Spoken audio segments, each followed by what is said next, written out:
drinking buddies. So I've been getting a lot of comments lately from people who are pretty new to bourbon. And so I thought it would be pretty fun and helpful to come up with a top 10 list of the top 10 bourbons that every beginning bourbon drinker should buy. Let's jump right in. I'm your drinking buddy. All right, drinking buddies. So the idea behind this is they are all going to be pretty readily available. I do have 2 bottles at the end that are fairly allocated, but not too hard to find. If you do a little bit of soul searching, you call around, you look around, you figure out what delivery dates are, you will be able to find these 2 bottles. They're not unicorns. I wanted to make this list completely unicorn free. I also left off a couple bottles that I think are really good, but aren't available in enough areas. So these are all readily available. These are bottles that you should be able to buy everywhere. Yes, sometimes one of them might be harder to find than the rest, but for the most part, these are national brands that you can find anywhere.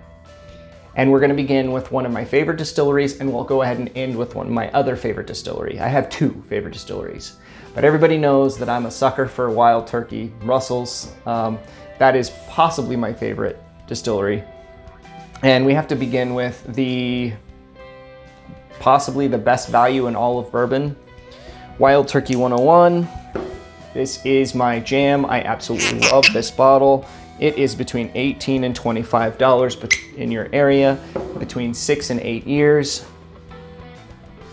Got a lot of cherry on the nose. Oh. The palate is cherry, vanilla, and cinnamon. This is one of my favorite bourbons because you can throw it on ice, you can throw it in a cocktail, you can drink it neat like I drink my bourbon. However you drink your bourbon, you will love Wild Turkey 101. This is a must-have for every beginner. If you don't own this bottle, you go out and buy it right now. Unless you've been drinking, don't drink and drive. Also, the 101 proof on this is really gonna help you introduce your palate to some higher proof offerings.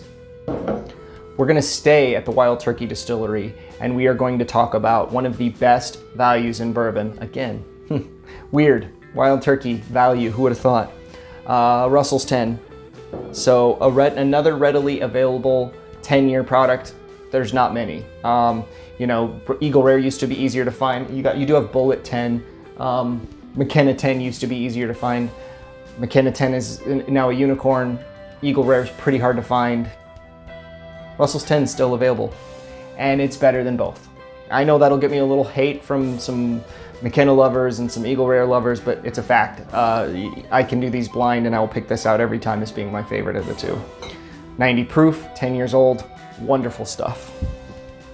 Next up, we are going to talk about, we need to bring some finish to the table. I wanted to highlight the Woodinville port finished, but it's just not available in enough areas. So I had to talk about Angel's Envy. And this bottle is not my favorite anymore. When I first got into bourbon, this thing blew my mind. Because it's so smooth and light and great mouthfeel. It is a really good bottle. It's just, that 86.6 proof is just not something that does as much for me as it did when I first got into bourbon. But if you're a bourbon beginner, 86.6 is probably a great proof point for you.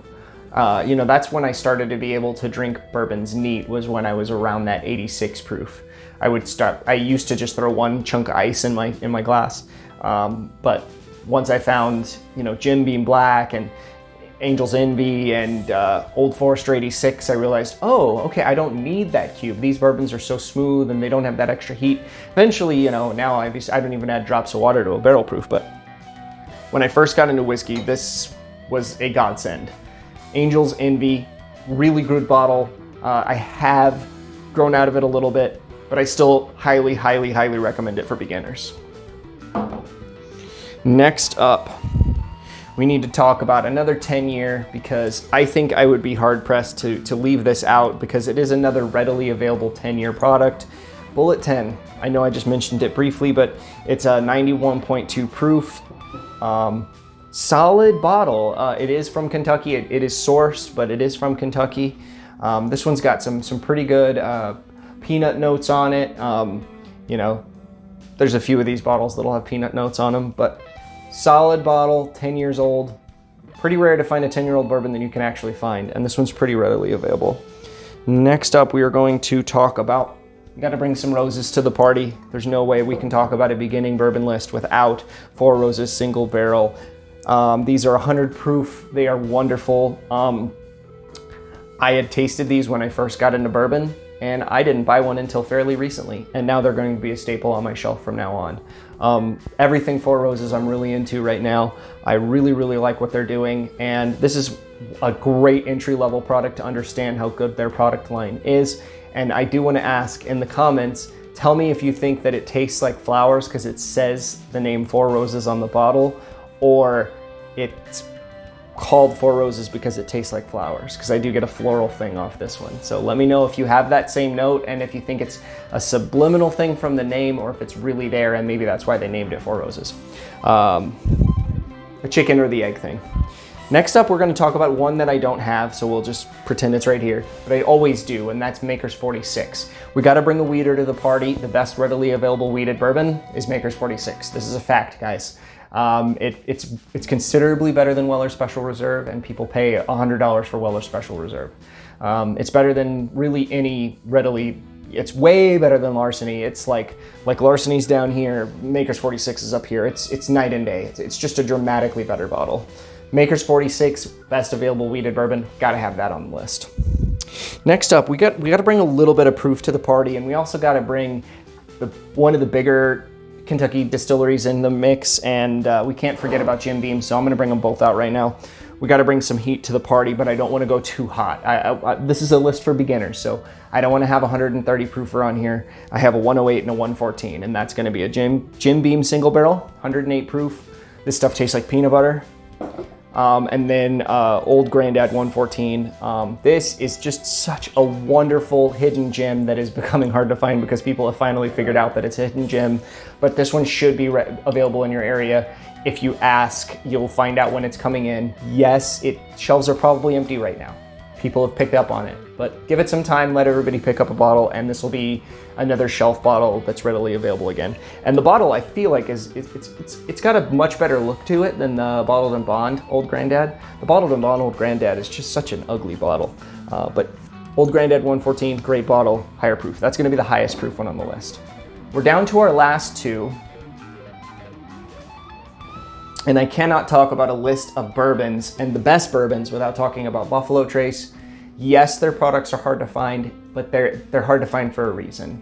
And so I picked two. I feel like they have 4 really good bottles that are kind of readily available, at least in some areas. Like I'm gonna go ahead and say that Weller Special Reserve is in there just purely because in Texas and Ohio and a few other states, it is everywhere. I know it's a unicorn here in Arizona, but I can't just speak to Arizona. But in my area, I can get Buffalo Trace all the time. Buffalo Trace is a bottle that I can find pretty much at any point in time, and it's a really solid 90 proofer. This is just a straight up great bottle for cocktails. This is a straight up great bottle for sipping neat. Whatever you're doing with Buffalo Trace, you're gonna love it because it's a great bottle and it's about 25 bucks. Just great budget. Just great value. And then last up, I think that you have to have a bottle that you have to hunt for a little bit. This is not a bottle that is a unicorn. I'm telling you, it's not a unicorn. Is it hard to find? Yes, but it's not a unicorn. This is a bottle that I have turned down buying multiple times this month because I don't need it. I already have a couple, and I'm not gonna keep around multiple bottles of the same thing. I've turned it down multiple times just this month. So if you're out there looking, you will find it. And that's just going to be the classic E.H. Taylor small batch. This is a great 100 proof offering. It's a Bottled and Bond. It's gonna be the only Bottled and Bond on the list. And this will also give you something to hunt for if you're a beginner. When you finally find this bottle, you're gonna be so happy. And I'm not recommending a Pappy or anything. You're never gonna find that. But you might find this E.H. Taylor small batch, and it's worth the hunt. I had to give you something worth the hunt. Drinking buddies, these are my top 10 bourbons that every beginner needs to buy.